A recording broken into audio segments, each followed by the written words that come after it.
Coming up, which Nets draft pick is best positioned to shine during his rookie season? I'll answer that after this.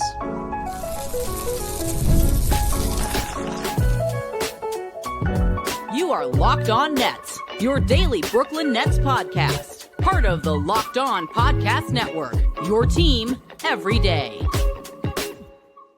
Welcome in to the Locked On Nets podcast right here on the Locked On Podcast Network. It's your team, the Brooklyn Nets, every single day. I'm Erik Slater, Brooklyn Nets beat reporter for ClutchPoints.com.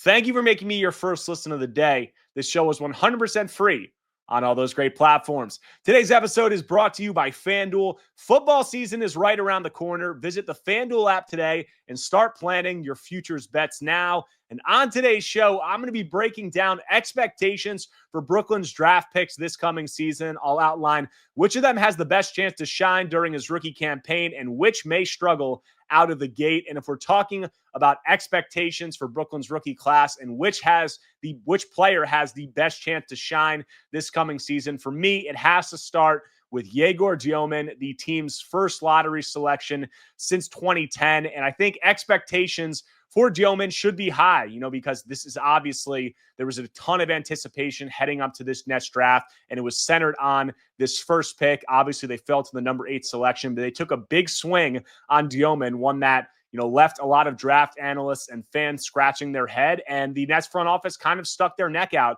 for Dioman, and, expectations as a result are going to be high. But if we're talking about, does Yegor have a chance to shine? What should fans be expecting? I think it has to start with what is his role going to be? And that obviously has been somewhat of a question because Yegor came out of the draft. He was considered a point guard. Everybody kind of hammered that home. Point guard, best passer in the draft. And then he came out at Summer League and he really played an off-ball role. And then I also talked to some draft analysts. I had them on the show. They said they felt that his most natural position was going to be on the wing moving forward. So what role is he going to play? From things that I've heard, Yegor is going to be the Nets starting point guard this coming season. And that might surprise some Nets fans based on what we saw at Summer League. He spent a lot of time off the ball in Las Vegas. But one of the Nets coaches during an interview with Spotrack's Keith Smith after Summer League said that Yegor's role is going to be much different this season than what we saw in Las Vegas. And I think naturally they're going to have the ball in his hands a decent amount because he really is the starting point guard, the logical starting point guard on this roster. The Nets did not bring in a veteran point guard to replace Dennis Schroeder or D'Angelo Russell. So the options on the roster are really the rookies. And I would expect that Yegor has to have a starting spot, and the logical spot for him to be as a result is at point guard, likely alongside Cam Thomas. And it's going to be somewhat of a mixed bag because I'm saying that I think that Yegor has a very good chance to shine during his rookie season, but that doesn't mean that he's not going to struggle. I think that there's going to be enough moments of bright spots and enough encouraging signs from him to excite the Nets fan base. But if he's playing point guard to start the year, there are going to be some struggles because we saw what he did as a ball handler at BYU and at Summer League. He's very raw in that regard in terms of having the tight handle. He's a guy who his handle is obviously very high off the ground, standing at 6'9". It's not the tightest. He doesn't have a ton of strength. He's going to need to add a lot of bulk to his frame. And he also is not the most natural self-creator. So that's going to lend itself to some struggles when you're talking about going against NBA level defenders. But I also think that Yegor, in the step up in competition is going to benefit from the increased, capabilities of his supporting cast, because I watched Yegor at BYU a fair amount. I dove into his tape a lot, obviously, after the draft. I saw him play in person at Barclays Center during the Sweet 16, or not at Barclays Center, at Prudential Center during the Sweet 16 against Alabama. And I was not at all impressed with his supporting cast. I don't think they were a bad team per se. He had some nice guys at center. He had some guys who could shoot on the wing alongside him. But in terms of self-creation, in terms of guys who can do things in an offense off script outside of him being relied upon to be this high usage, pick and roll ball handler and self-creator, I was not impressed with what they had to offer. So I think that you saw Yegor play a lot off the ball at Summer League. You saw him struggle initiating offense and doing some things as self-creator at BYU and in Las Vegas. But I would say that there was definitely a lack of structure in both of those settings. Not so much at BYU, but if we're talking about Summer League, the structure was just not there. It's kind of every man for himself. It's a little bit all over the place. He was not playing at all with optimal floor spacing. You look at the guys that he was playing alongside a lot. It was, Nolan Troy was in the game alongside him. You had Danny Wolf and Drew Timme, none of which I would say are good or even decent three-point shooters at this juncture. So I would expect him to have a lot more ability to do some of the things that made him shine, because you look at what he did so well at BYU. He was a pick and roll ball handler. He was a savant operating in the pick and roll. He was a guy who was just had a great feel for the game, whether it was hitting rolling big men, whether it was reading the help side and hitting guys to the corner, whether it was playing off script on some passes. He was a guy who did really well in that regard. And at Summer League, we didn't really get to see that. But you put him in the Nets system alongside Cam Thomas, likely the two guard, a guy who can shoot very well off the catch, is up near 40% as a catch and shoot three-point shooter. Obviously will also take pressure off of him as a self-creator. You have a guy like Michael Porter Jr. alongside him, who's a 6'10", sharpshooter. I think that that's going to help him a lot. And you look at just the traits of what Yegor showed us at Summer League and what he showed us at BYU. Obviously, he has the passing ability. He's a high field player. The self-creation and some of those things has not come along very well. But what was the next biggest question alongside that was the three-point shooting. And he didn't shoot it well at all at BYU. He struggled, was around 27% for the season there, but it was really high volume. He was at around 10 attempts per 100 possessions at BYU from deep. And then you look at what he did in Las Vegas. We had heard so much about him being this high-level three-point shooter in the workouts. Sean Marks in the Nets front office said they weren't worried about it. And he came out and he shot close to 44% on 8 3-point attempts per game in Las Vegas. So small sample size, but the confidence looked real. The stroke looked real. So if he can shoot it at a high level, I think that obviously lends possibilities of what he can do as a guy on and off the ball. He could play a little bit more alongside a Nolan Troy or other point guards. He can also have the ball in his hands. That's going to benefit him in the pick and roll as being a guy who can pull up and punish guys if they go under screen. So I think that will open up a lot in his game, as will just having a more high-level supporting cast around him. And you look at some of the things that Yegor does, the passing, obviously, the three-point shooting, if that can come around. And then defensively, the Nets front office voiced optimism that he was going to be a good defender at the next level. Using his length, he's obviously 6'9", 6'10" wingspan. And when you saw what he did in Las Vegas, he was active. He was digging down on drivers. He was getting in passing lanes. He was trying to stay in front of, obviously, ball handlers.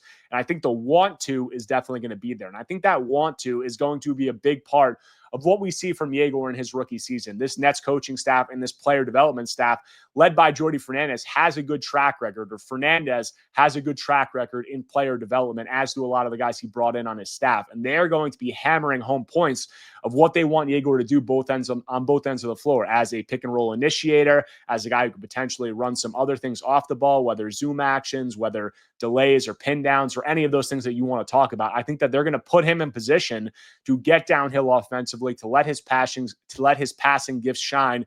They're going to tell him to let it fly from three-point range, and they're also going to be on him about using his size, his measurables, and all those things on defense. And are there going to be some struggles through that? Yes, but I think with the high feel, the IQ, the intangibles, the want to, all of those things that we see, if you couple that with his physical gifts and with his natural things that he can do just as a basketball player, I think that combination is going to be enough to have a lot of bright spots and a lot of moments that can get Nets fans excited, even if there are some struggles with him running the point in his first season for an NBA team. So Yegor Dielman, I think he's going to be a guy who is going to excite fans at a lot of points during the season. I think he's also going to struggle, but those struggles may not be too bad, because some of that might lead, rookie ball handlers struggle naturally, and some of that might lead to the Nets getting a better draft pick. So I don't think fans are going to be too upset about it. But I would think, even though a lot of people were skeptical of this selection at number 8, the jury is going to be out for a while until he proves them otherwise. I think that Yegor is going to be in a position where he has a lot of traits that can make him a very useful NBA player who has the potential to be even more than that. So we'll see with Yegor this rookie season. Who beyond Yegor is in a position to shine for the Nets next season? Who may struggle? I dive into all that after a quick break. But before that, want to tell you about our friends over at FanDuel. Guys, August 26th is officially FanDuel Futures Day, a brand new holiday for football fans who live for bold predictions and preseason hunches. For just 24 hours, FanDuel is giving you deals on NFL season predictions. So whether you're calling your MVP, eyeing a long shot division winner, or ready to crown your Super Bowl champ before week one even kicks off, this is your moment. Guys, you can take a flyer on the MVP race. Maybe you want to go with Patrick Mahomes. Maybe you think Josh Allen can repeat. Maybe you think Joe Burrow is going to have another monstrous season and that defense can improve to put the Bengals over the top. Get your MVP pick in. You can crown your champion in August, whether you're going for the Chiefs and Eagles repeat, whether you think the Bills can finally get over the hump. You can get that in there, or you can parlay your division winner dark horses. Guys, visit the FanDuel app today and start planning your futures bets now, because Futures Day is one day and one day only. FanDuel, play your game. Coming out of the break on today's Locked On Nets episode, talking about Brooklyn's rookie class, which players will shine next season, which may struggle out of the gate. I touched at length in my opening segment on Yegor Dielman, why I think that he's going to be in a position to have a lot of encouraging moments for Nets fans next season. And now talking about the Nets rookie that I think is best positioned to shine in 2025-26. I'm going to go with Drake Powell, the Nets number 22 pick out of North Carolina. And I think that there's a lot of reasons that I'm excited to see what Powell can do. And I think there's a lot of reasons why Nets fans may come away from this rookie season excited from him. And a big part of that is going to just be the role. I think of all of these players, Drake Powell is going to be the one who is asked to do the least in terms of a ball handling, in terms of self-creation, in terms of all those things that are really difficult for rookie players to do out of the gate. And that's because Drake Powell is obviously a 3-and-D wing. And I think that he's best position to maybe have one of the higher floors of these Nets draft picks just because of the physical attributes and what he showed at North Carolina. This is a guy who is one of the most athletic draft picks in Nets franchise history. And I think that that is going to excite a ton of fans, because the Nets are not a team, since the move to Brooklyn, that has really been known for prolific athletes, for high-flying guys, for guys who are just walking highlight reels. And Drake Powell has the ability to be that. Posted a 48-inch max vertical leap at this year's combine. That was the highest among all participants. He also ranked towards the top in the agility testing, in straight line speed, and all of that. So he has those athletic gifts, and those really served him well on the defensive end last season at North Carolina. You look at what he did. He emerged as an elite defender. If you look at the players who matched up with that Duke squad that just had a crazy lineup of Cooper Flagg, of Con Knipple, of Tyrese Proctor, of all of those guys who could do so much on the ball, there may not be a guy who guarded them better last season than Drake Powell. And that's because of his athletic gifts, obviously. That's because of his motor, his want to, and that's also because of his understanding of how to position himself defensively. So I think that right off the bat is going to make him a fan favorite, because we talk a lot last season about what Jordi Fernandez came in preaching out of the gate. And the defense was the number one thing that he was talking about nonstop. It was pressuring 94 feet. It was being relentless. It was making the opponent uncomfortable on a nightly basis. And we saw some Nets players buy into that. Obviously, Dennis Schroeder out of the gate was a big part of that at point guard. But then you also had guys who had a lot of athletic gifts and what some would call untapped potential. Guys like Keon Johnson, guys like Zaire Williams, guys who had the size, the athleticism, the measurables, came in and were really defensive pluses for the Nets last season. Were really spark plugs for the Nets, defending 94 feet and doing all of those things. And Drake Powell, I think, comes in and has as much athleticism and size and length as any of those guys. He's 6'5", 6'10" wingspan. I obviously said all the athletic testing numbers. So I think that he's going to come in out of the gate. He's going to be hungry, and he's going to be a guy defensively, I think, who fans are just going to love. And then you talk about what he can do on the offensive end. He was extremely limited outside of a spot-up role there last season. But from a three-point shooting perspective, he did shoot 38% from three. It wasn't the highest volume. I think it was around 5 or 6 attempts per 100 possessions. But the stroke looked smooth. He was able to shoot. So if he can do the things that he did on defense and shoot decently from three, I think those are two things that are very within his range of outcomes, because we saw him do it last season at North Carolina. So I think that those two things alone will be enough encouragement and enough flashes to, excite Nets fans. And the role obviously is not going to be as demanding offensively as it is for some of these other guys like Nolan Smith, Yegor Dielman, Ben Sarath, even Danny Wolf. So I think that that is going to lend itself to some excitement. I think there may be some growing pains, obviously, from an off-script offensive perspective outside of just the three-point shooting. If he's run off the line, if he's asked to do some things, maybe even within the flow of the offense, some set plays run for him, he may struggle there because he's a guy last season who had an extremely low usage rate, one of the lowest that we've ever seen from a first-round pick in the last 2 decades. So that may be a struggle, but he's a guy who does have past pedigree. You look at Drake Powell, he was a 5-star recruit, number 2 ranked small forward in the country out of high school. He was a guy that many expected to be a lottery pick at this time last year. So he could come in, maybe the Nets player development staff can work with him and they can unlock some of the other aspects of his game that could lend itself to a higher ceiling. But even if not, I think that he has enough defensively. He has enough, if the three-point shooting can hold like it did last season, he can expand that to a little bit higher volume to make Nets fans really excited about the floor of what he could be a long-term. So Drake Powell, a guy who I think in a more complementary role, a less ball-dominant role, I think should provide some flashes of excitement for the Nets next season. Next guy, Nolan Traore, I think should also have a pretty expansive role for the Nets this coming season as a point guard off the bench and a guy who can even play point alongside Yegor Dioman. If Yegor slides to the wing sometimes, you bring Nolan at the point. I think that's a lineup we saw at Summer League, and I think you'll see it a lot this coming season. And I do think that Nolan's going to be a guy who has some struggles out of the gate, as I expect all these Nets rookies, but he is the smallest of this group. He does still have great size for a point guard, 6'4", 6'8" wingspan, a guy who is obviously athletic, one of the fastest players in the draft, but it's going to be a big step up to the size, the speed, the physicality of NBA defenders. He's a guy who has a little bit of a more slight frame. So there's going to be some growing pains there. I think the three-point shot obviously is a major question right now, as it is with all of the Nets rookie point guards. The finishing at the rim, I think he finished well last season, in France, but we saw some struggles there at Summer League when he got deep.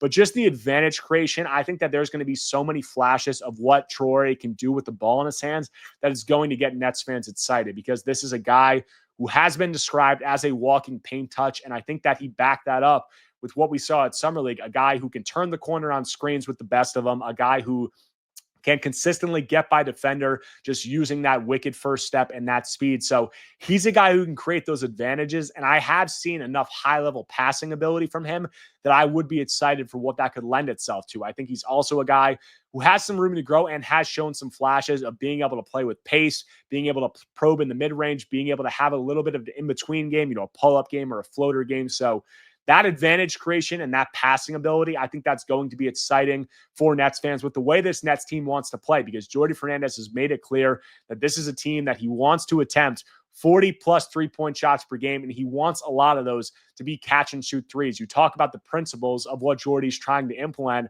I've talked to him about it several times, and it's get downhill, collapse the paint, get the ball into rotation, and create catch-and-shoot three-point looks. And I think for Traore, that is going to be his bread and butter with this Nets offense. So if he can do that, I think that will be exciting. And then I also think the three-point shot, it's going to need to develop, and he's going to need to improve there. But if he can do that, the ceiling is very high with him just because of the speed and what he can do with the ball in his hands. Also, the Nets want to play in transition, and that shouldn't be understated with any of these players, with Yegor Dioman, with Drake Powell, with Nolan Traore, any of those. Dioman obviously is a guy, he likes to shoot the three in transition. He's obviously an incredible passer in transition. Drake Powell is a high-flying athlete. You pair with Yegor Dioman, with Nolan Traore, could have a guy like Nick Claxton running alongside him. That could be a very exciting fast break. And then Traore is a guy, more than any of these guys, has really excelled in transition. He shot at an extremely high, really efficient clip in transition last season in France. He's obviously a good player, and he's obviously just a blur with the ball in his hands. So if he gets outlet passes, I'm going to be expecting him to go right away. And I think that will be an exciting way for the Nets to want to play. They want to be in the half court as little as possible, and they want to push that pace. And with Traore's speed, his passing ability, with athletes like Drake Powell, Nick Claxton, with guys who can spot up from three like Michael Porter Jr., Yegor Dioman, whoever else you want to say, I think it's going to lend itself to a really exciting brand of basketball. So overall, I think, Traore may have some struggles as a shooter. Finishing against these NBA level athletes may be a work in progress for him, but I think that the advantage creation, the speed, what he can do with the ball in his hands, he's going to have some electrifying highlights for this Nets team. And I think it's going to be a lot of things that fans can get excited about for a guy who's only 19 years old. So That's what I'm expecting from Powell and Traore. I think there'll be a lot to excite fans there. But we still have two more rookies in this historic draft class for the Nets. Obviously, Ben Suraf and Danny Wolf. What can they bring to the table? Where may they struggle? I'll talk about all that when I close out Locked On Nets after a quick break. Coming back from the break on today's Locked On Nets episode, talking about Brooklyn's rookie class expectations, who may shine, who may struggle. I talked about the Nets' top 3 picks on the first 2 segments, and the remaining draft picks are Danny Wolf and Ben Suraf. And these are 2 guys who I think are going to be a little bit more of a developmental project. All of these guys are going to be, but I think these guys the most so, and I don't think that should necessarily surprise fans, given that they were the Nets' last 2 picks of this draft. But they're guys that I think fans should be excited about, but I talked about it on a previous podcast, and I think if you're looking at the volume of this rookie class, 5 first-round picks, historic class, you look at all the guys on the Nets who are going to need to get minutes. I outlined, I think the starting 5 is probably going to be Yegor Dioman, Cam Thomas, Terrence Mann, Michael Porter Jr., Nick Claxton. But beyond that, you have a bunch of guys who are going to need to get minutes, obviously. Day'Ron Sharpe, Zaire Williams, Noah Clowney, Dariq Whitehead will probably be in there. And then you have the Nets' 3 other rookies that I already touched on. Jordi Fernandez said they're going to go 10 deep on most nights, probably. I named more than 10 guys already there before Danny Wolf and Ben Suraf. So these may be guys who could start the season out in Long Island. I definitely think that there's going to need to be some of these rookies spending some time in Long Island, because it's just not going to be feasible to get all of them minutes all the time out of the gate, unless you're making concessions and you're not playing a guy like Dariq Whitehead. Maybe Noah Clowney's minutes, do his minutes take a step back? I don't expect that. I think Zaire Williams, Day'Ron Sharpe have to get minutes after what they showed last season and the contracts they just signed in free agency. So logically, there's going to be some odd men out. I think there's going to be a lot of guys who obviously get injured, as they do every year. And then there's also going to be guys who probably sit some games with what the Nets, focus should be from a draft positioning standpoint. So I do expect Danny Wolf and Ben Suraf to get NBA minutes this coming season. And I think that they'll get a decent amount. But of the draft class, I think that they're the most likely guys who could spend some time in Long Island at the start of the year. And that is not at all a bad thing. I mean, we've seen the Nets use Long Island as a developmental place, and they've had success there with Nick Claxton spending time in Long Island and then coming out and breaking out onto the NBA scene. Noah Clowney obviously spent time in Long Island and then came up and showed some promise with the Nets. Dariq Whitehead, same thing. So I do think that it's a good place for the Nets, obviously, and they have a lot of synergy between Long Island and between Brooklyn to try to develop guys and have everybody on the same page. But we're talking about Ben Suraf and Danny Wolf, what they can bring to the table, where they may struggle. I was really, encouraged by what we saw from Suraf at Summer League. And, he had some struggles, obviously, from an efficiency standpoint. He had some struggles as a 3-point shooter. He frankly just looked unwilling from 3. I think he only attempted 4 threes through 4 Summer League appearances. But like Traore, I think the advantage creation was really exciting. And if you talk about what fans are going to like to see from rookies, I think that Suraf plays with a flash and a flair to his game that is just going to be exciting to a lot of Nets fans, because you look at what he can do as an advantage creator. He doesn't do it in the same way that Traore does it, where he's just blowing by guys and using speed. I do think he has a decent first step, but it's just nowhere near the straight line speed that Traore does. It's a little bit more about the size. He's a guy who is 6'6", barefoot, so has great size at point guard. But the craftiness, the dribble moves, we obviously saw his bag with the crossovers, the spin moves, and everything he used to get downhill. And he really was a guy who was able to get downhill at a really impressive rate in Germany with Ratio Farm last season. And then we saw the same thing at Summer League. And there were just some moves at Summer League that you saw his ability to create advantages for himself, his ability to get defenders' momentum going one way and then use that against them. We saw, some moves at Summer League where he was able to go to a crossover, get a defender's momentum going really hard one direction, spin back, create that advantage, and then recognize a help side defender coming, use a decel, create another advantage, get that defender off his feet, and then draw a foul. So that's just ability to have enough moves in your bag, enough counters to be able to recognize defensive rotations, be able to do those things. I think that is really encouraging for a player that the Nets got with the 26th pick in the draft. And obviously, like, Gilman and Troy, maybe not to their level, but he is a very good passer, or at least he was in Germany. So he has that advantage creation. He has that passing ability. I think that those things obviously pair really well, especially with what the Nets want to do. Obviously, same thing I said as Troy, as being a guy who can collapse the defense, get the ball into rotation, create catch and shoot 3-point looks. So I think that that's exciting. With him, obviously, the 3-point shot is going to be a big part of it, because he's a guy who was not a high-level 3-point shooter, or even a good 3-point shooter in Germany. He was unwilling at Summer League. He looked pretty uncomfortable, I thought, shooting the ball. So it's going to be big for him. I think that, Long Island is a good place that he may be able to go there and get a ton of 3-point attempts up and get more comfortable in that regard. So, that lack of 3-point shooting, I think, some of the finishing struggles, maybe that will hinder what he can do at the NBA level next season. But I do think that there is a ceiling there with what he can do from an advantage creation standpoint, what he can do as just a sizable ball handler, because this is a guy who is probably plays at 6'7" with shoes on, has a 6'8", 6'9" wingspan, has a little bit more bulk to him than Gilman and Troy, because we also saw drives at Summer League where he would get downhill and he was not afraid to kind of use his body and discard defenders and get to the rim and create space that way. So I think that there's a lot to be excited about from the intangible standpoint, from the size, what he can do as a ball handler, the craftiness, all that. It's going to come down to the 3-point shot. And obviously there's going to be need to be some things that he works out as a finisher and having the in-between game. But I think there's a baseline skill of advantage creation that I think will serve Saraf well at the next level and does give him some upside. And then talking about Danny Wolf, he is just such an interesting player. He's a guy who I think we saw at Summer League, him kind of struggling on, figuring out how he's going to fit in on the fly. And I think that Summer League's not a great place for a big man. And I also think that him playing alongside a center in Drew Timme, who's not a rim roller or a lob threat or really a high-level 3-point shooter, that probably hurt him a lot. And that's why he looked his best, playing center in that one game without Timme out there. But just talking about a guy who's 6'11", who can handle the ball the way that he does, I think that that's going to provide a lot of exciting moments and highlights for the Nets. But I do think that it's going to be a big step up for him, because the best thing that we saw Danny Wolf do at Michigan was the pick and roll ball handling, was what he can do with the ball in his hands, going against NBA level defenders.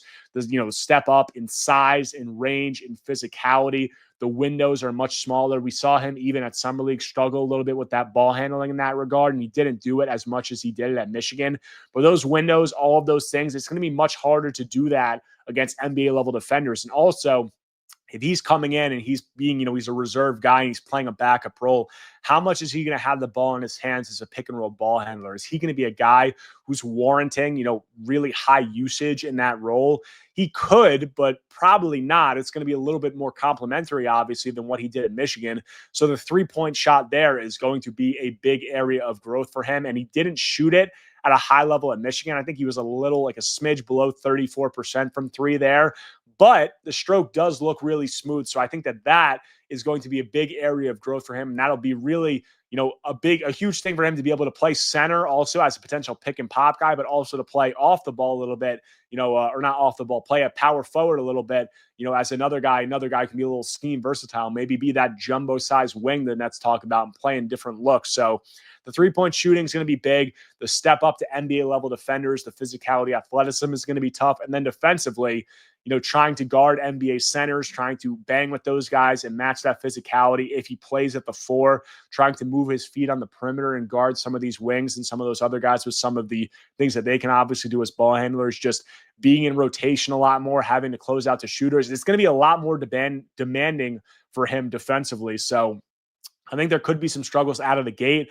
But, like Saraf, I think that there's a really intriguing skill set that he has as a sizable, just 6'11" pick and roll ball handler. You don't see that in the NBA every day. And if he can get the 3-point shot to come along, I think that lends itself to a lot of intriguing possibilities as a guy potentially who can play power forward and, play the wing somewhat. And then also at center, be a guy who is a short roll playmaker or a pick and pop option, and a guy who can also run inverted sets as a ball handler.